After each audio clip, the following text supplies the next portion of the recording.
మహిళల కోసం central bank of India ఇప్పుడు మీకు అందిస్తోంది గృహ రుణం. అతి తక్కువ వడ్డీ రేట్లకే ప్రత్యేక సెంటు గృహలక్ష్మి. పూర్తి వివరాలకు వెంటనే సంప్రదించండి 18003030. అందరికీ నమస్కారాలు. ఈరోజు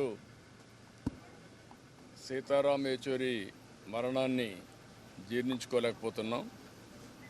ఒక మంచి నాయకుడు, ఎల్లప్పుడూ కూడా పేద ప్రజలకు ఏం చేయాలని తపన పడే వ్యక్తి. నేను 40 సంవత్సరాలుగా క్లోజ్గా ఆయన వాచ్ చేశాను, కలిసి పనిచేశాను. అదే మాదిరిగా అనేక సందర్భాల్లో ఎన్నో పోరాటాల్లో ఒకటిగా కలిసి ముందుకు సాగాం. ఒక సాధారణ కుటుంబంలో పుట్టి ఒక అసాధారణమైన వ్యక్తిగా తయారయ్యారు.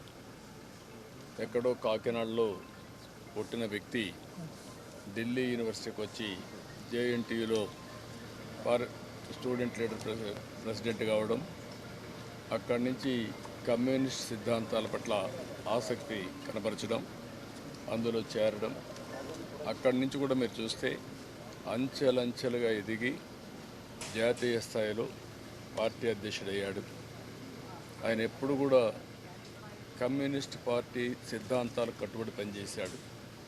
అదే సమయంలో అందరితో కలిసి ఉండేవాడు. ఒక అజాత శత్రువుగా ఎవరు ఎప్పుడు కనపడినా నవ్వుతూ పలకరిస్తూ చాలా హోందాగా, అదే సమయంలో అందరితో కూడా కలుపుగోలుగా ముందుకు పోయాడు. ఒక తెలుగువాడిగా ఈ స్థాయికి వచ్చిన వాడు చాలామందిలో చాలా తక్కువ మందిలో ఆయన ఒకడు. ఏమైనా ఓసారి ఆయన నమ్మిన సిద్ధాంతాలు, ఆయన పనిచేసిన విధానం ఎప్పుడూ ఉంటాయి. అలాంటి ఒక మంచి మిత్రుడిని, ఈ దేశంలో ఒక మంచి రాజకీయ నాయకుడు కోల్పోయిందానికి చాలా బాధ ఉంది. ఏదేమైనా మన నిమిత్త మాత్రం వాళ్ళ కుటుంబానికి కూడా ధైర్యం చెప్పాం.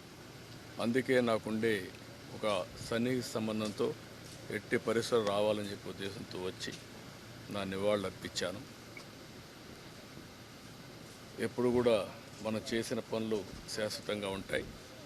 ప్రజల కోసం, పేదవాళ్ళ కోసం ఆయన పోరాడిన విధానం శాశ్వతంగా ప్రజలు గుర్తుపెట్టుకుంటారని చెప్పి తెలియజేస్తూ, మరొకసారి ఆయన చేసిన మంచి పనులన్నీ అభినందిస్తూ, అదే సమయంలో ఆయనకు నివాళులు అర్పిస్తూ, ఆయన ఆత్మకు శాంతి కలగాలని భగవంతుని మనస్ఫూర్తిగా ప్రార్థిస్తూ సెలవు తీసుకుంటాం. మరిన్ని వీడియోస్ కోసం ఛానల్ ని సబ్స్క్రైబ్ చేయండి. లేటెస్ట్ అప్డేట్స్ కోసం వాట్సాప్ ఛానల్ ని ఫాలో చేయండి.